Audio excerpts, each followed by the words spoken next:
யோவான் நற்செய்தியிலே அப்பம் பழுக செய்த அந்த புதுமைக்கு பிறகு 6வது அதிகாரத்திலே இன்று முதல் இயேசு வாழ்வு தரும் உணவு என்பதை பற்றி தான் வாசகங்கள் நமக்கு தரப்பட்டிருக்கிறது.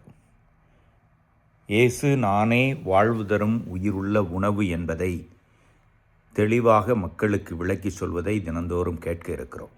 இன்னும் 2-3 நாட்களுக்கு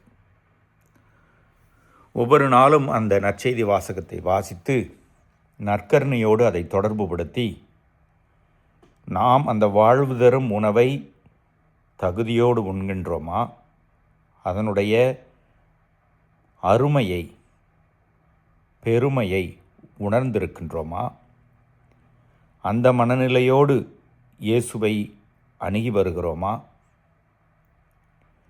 அல்லது வெறும் சடங்கு முறை சம்பிரதாயம்தானா என்று யோசித்து பார்த்து கொள்வோம்.